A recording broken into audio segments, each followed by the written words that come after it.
Part 1. First, you have some time to look at questions 1 to 5.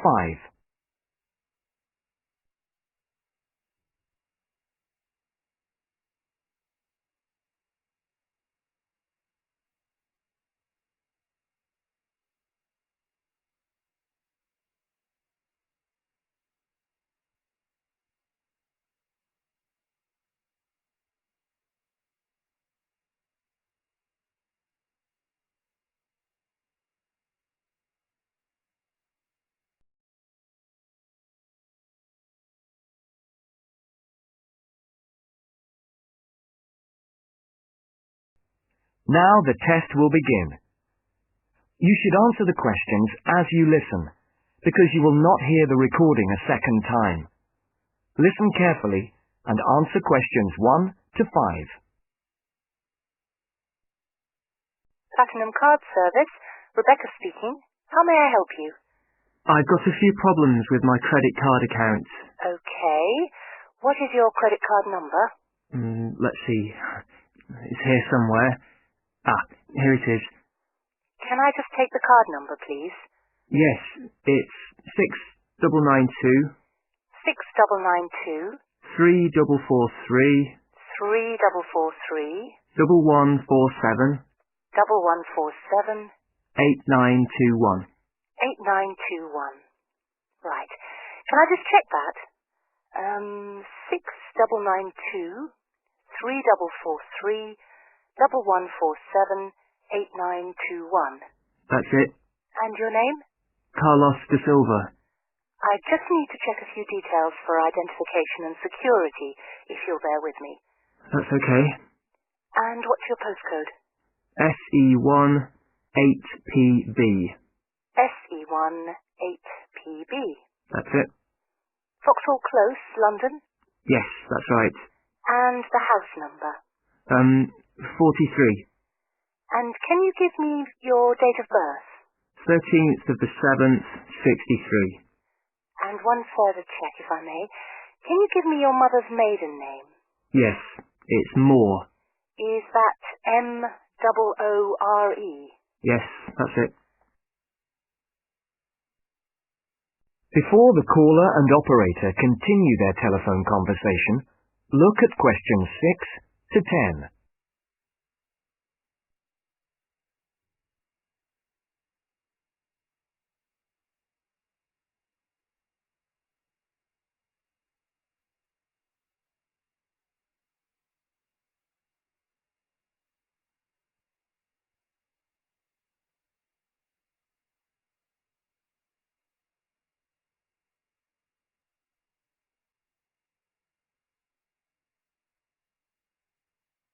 Now listen to the next part of the conversation and answer questions 6 to 10. For these questions, there are 3 alternatives: A, B, and C. Decide which alternative is the most suitable answer and circle the correct letter. Yes. Now, can we get on with this? Yes, sir, certainly. I'm sure you'll appreciate that all these checks are necessary for security reasons. So, what exactly is the problem? Problems? Okay. Well, first, your computer seems to have gone mad. I sent you £500, and on the statement to the accounts, it shows that I only paid £300. Yes. The account does only show £300 was paid. Well, I paid the £500 in at the bank, and I have my receipt, and my bank statement shows that £500 has been taken from my account. Oh, I see.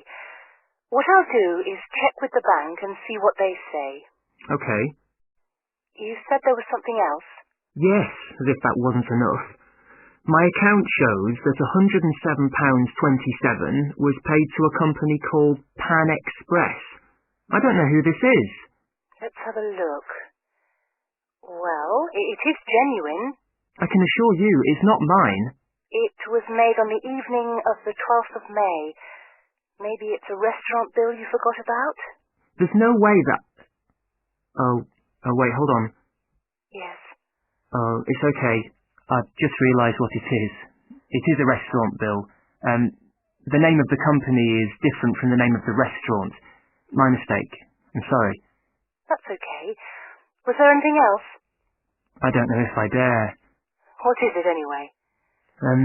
Well, it's, the amount of interest seems to have gone up.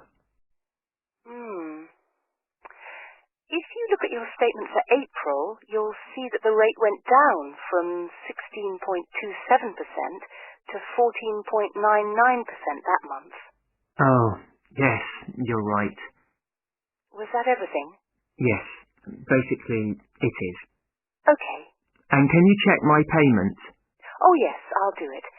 Can I phone you back? I'll be at home for the next 2 hours. I have to leave at 11. Right.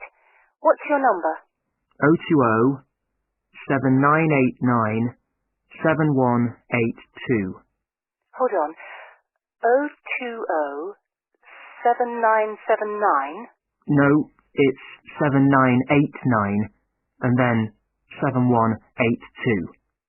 So it's 020 7989 7182.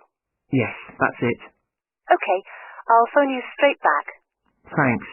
Bye. Here ends the part 1. You have now 30 seconds to review your answers to part 1.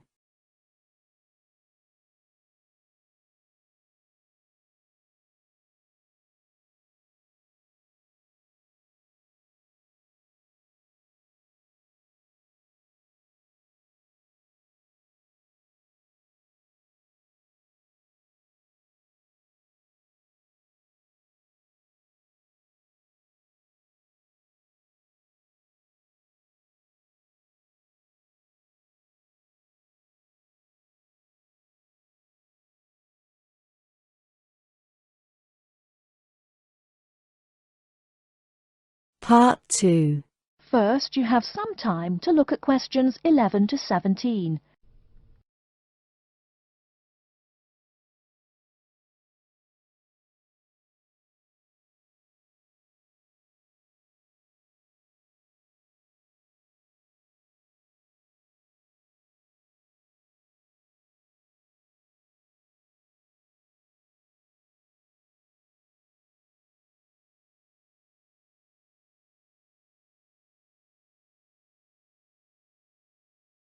Now, listen carefully and answer questions 11 to 17.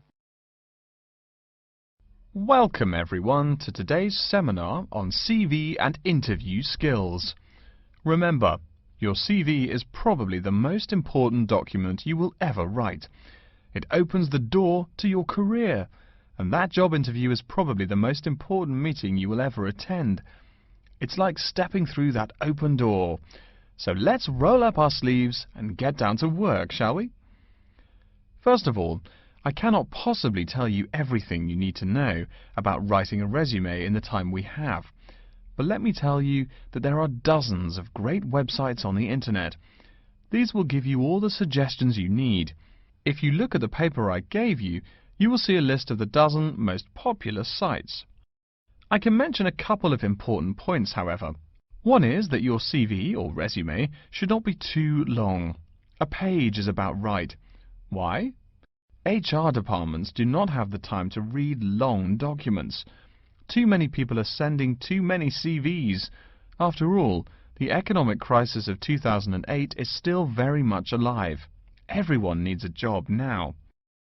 No matter how short you make that resume, though, you do not want to forget to tell HR how to contact your references. References are people who will give you a recommendation for a job. That's usually an ex-boss or a professor who knows you well. Do not use relatives. I don't care how much your mum loves you. Also, when you send that CV, be sure to include a typed cover letter. A cover letter is a letter where you basically are asking for a job. It's like introducing yourself. Make it brief. The real information about you is on that CV of yours, and please make sure the letter is typed. It doesn't matter if your handwriting is beautiful or not. Companies only read typed letters. Another point about CVs is you should try to have an attractive layout. Maybe use different type fonts or colors to highlight information. Some people include a photo. You can find dozens of examples on the internet. Whatever layout you decide to use, however, avoid all spelling and grammar errors. I used to be an HR manager. If I saw a mistake, that CV went into the garbage. Something you write in a CV is a description of your skills and experiences in an interesting way. Mention training too. I mean, these are what get you hired. Do not just say, I have lots of experience, or I have many skills. Tell that boss what you did, for what company, and when. Better, tell him how well you did it. Don't just say, I sold houses. Say, I sold £2 million worth of houses in my first year. That is, say something to make the person reading excited and curious. Finally, speaking of CVs, it's sad, but some people actually forget to provide a contact number. That's pretty silly. You wrote a great CV, you have HR dying to meet you, and they don't know how. You forgot your phone number. Oh sure, if you apply online they have your email address, but you just showed them you're forgetful. Why are they going to want to talk to you after that? Before you hear the rest of the talk, you have some time to look at questions 18 to 20.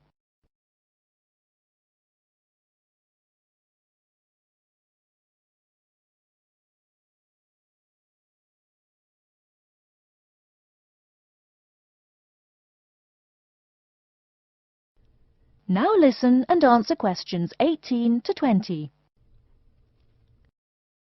Alright, moving on to the actual interview. I'll go over what you need to know by the end of it and what you can discuss and negotiate on later once it looks like you'll be offered the job.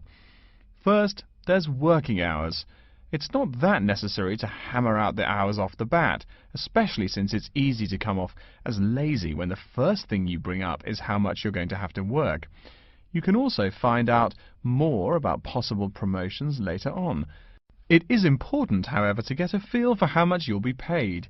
You should make sure the salary range is commensurate with what you're worth, and if you're not, you can move on to better opportunities. Being sure you're going to make what you want to live on is much more important than issues like your pension. You're all so young that your pension is not going to matter for quite a long time. You should find out about what skills you must know for the job and what they'll teach you. In addition, if the company will provide training, you should find out how long the training period is and whether it is paid. Beware of any jobs that want you to train for a long time without appropriate compensation. Speaking of compensation, find out about holidays as well. Do you get paid vacation time? Are you allowed to take personal days? Do you have to work on national holidays? Once you work out these main issues, you can move on later to details like the location and expected attire and whatnot. Wow, that's a lot of information. Let's take a break so you can think everything over and ask any questions you may have. Don't hesitate to come and see me if you need any clarification on all this stuff. Here ends the part 2. You have now 30 seconds to review your answers to part 2.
Part 3.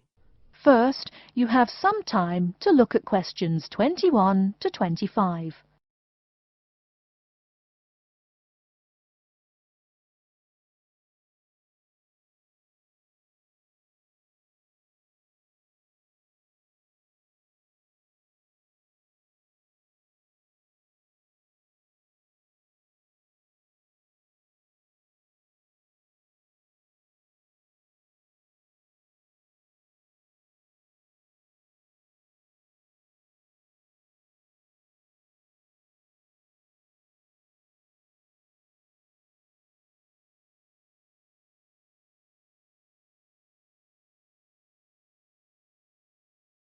Now listen carefully and answer questions 21 to 25.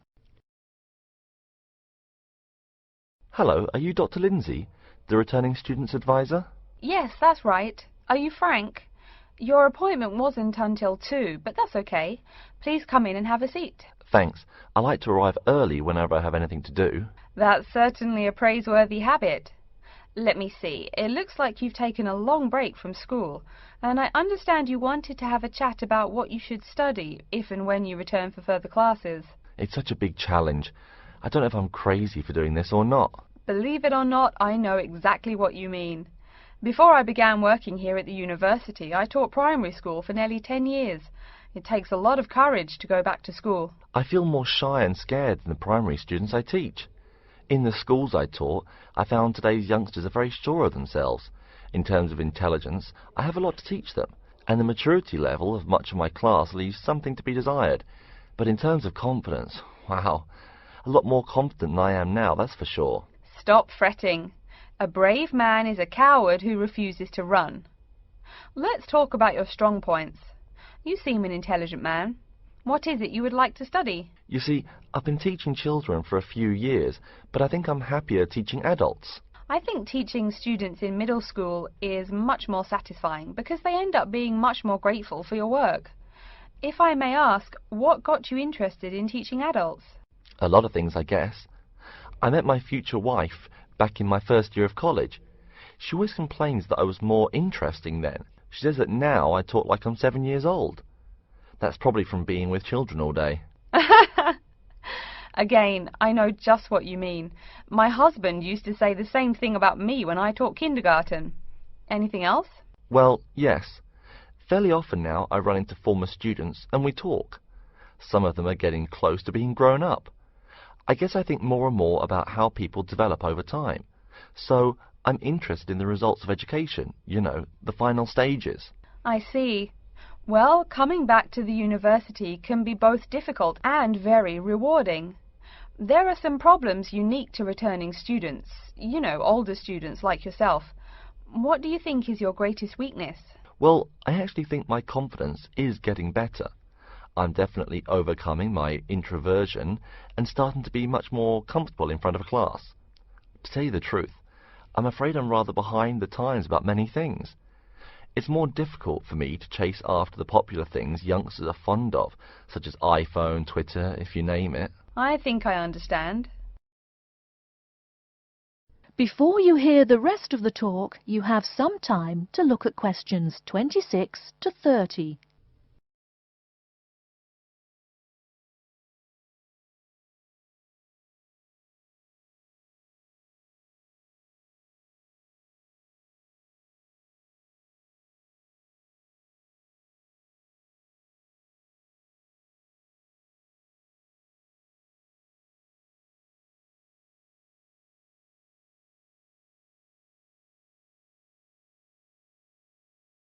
Now listen and answer questions 26 to 30. How old are you, 35? People at your age still go back to school for further education. I was a bit the same way. I mean, I didn't study at university till after I had a family, a husband and one child. My point of view was a lot different from your average 18-year-old girls, I can tell you. Gee, that sounds pretty rough. A family and college? Clearly you weren't unsuccessful, though. It was, Frank, it truly was. My first term at school was extremely stressful. But, excuse me, you're not here to listen to my life story. We're talking about your plans. Is there anything unique I should know about you or your past experience or plans? I'm afraid not. There is nothing interesting about my career or plans. It's really not too impressive. Now, I forbid you to talk like that. This is your one life, and if you're not interested, why bother living it? Don't be so humble, Frank. Okay. My wife says I'm a wimp. Let's talk about your dreams a bit. You want to teach adults, you said. What would you like to teach them? Well, when I first came to college, I really liked languages and literature. A lot of people have told me that for practical reasons, it would be more rewarding to choose business management as my major. But I made up my mind to study liberal arts once I got the idea of going back to school. I must say it's refreshing to meet someone who knows there's more to an education than computers and finance. Let's have a look at the university course catalogue. Excuse me, Dr. Lindsay, before we do that, could I maybe ask you some questions about changes in university life? I think I need to discuss that so I know what to expect. Of course, I'm here to help you. The biggest thing to get used to is the change in technology. Professors present things on huge screens, many of which are interactive computerized whiteboards. You can write on them still and use them like a touchscreen. They're really handy. No more sloppy scribbled notes on the projector. Let's see, I doubt you'll be living in student housing, so I won't go into all the improvements there. Another major change that you'll enjoy is the plethora of resources available for students. As a student, you have 24-hour access to the gym and library privileges that include the use of school computers to scan, copy and print. And of course the media library, which contains movies from all genres and most of the movies listed on AFI's top 100 movies of all time. The dining facilities are also not what they used to be. They offer choices for all diets and you can expect a hot meal any time of day. Wow, things really have changed. I'll be sure to utilize all those great facilities in my time here. Thanks for all your help, Dr. Lindsay. I think that's all the questions I have for now. Here ends the part 3. You have now 30 seconds to review your answers to part 3.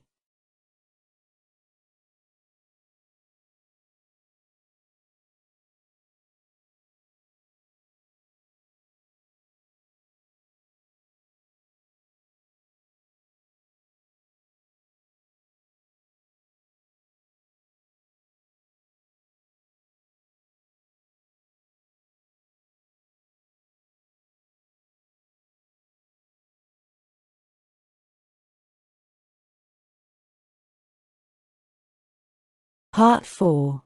First, you have some time to look at questions 31 to 33.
Now listen carefully and answer questions 31 to 33. Complete the notes made by one of the students present. Write no more than 3 words for each answer. Good morning. My name is Dr. Mervyn Forrest, and I specialize in management techniques and training. I've been invited here today to talk to you about the cost to the economy of bad management.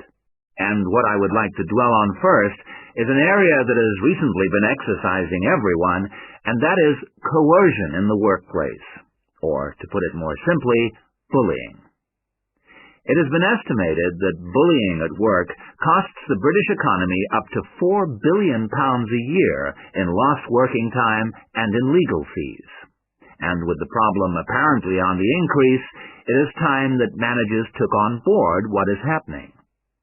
I would like to think that what is perceived as bullying is nothing more than lack of experience, insecurity, or lack of awareness on the part of managers, and not a conscious effort to attack someone, but that is perhaps a case of my being naive or over-hopeful.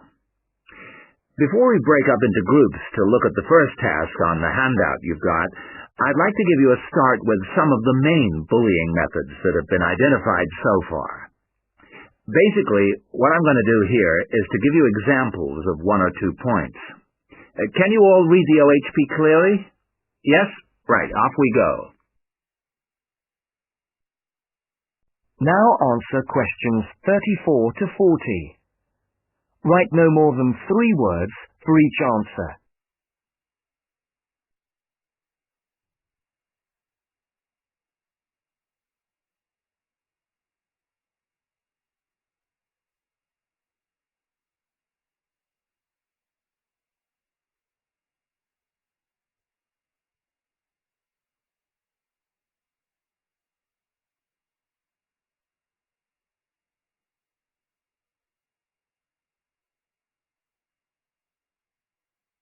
As you listen to the talk, complete the notes made by one of the students present.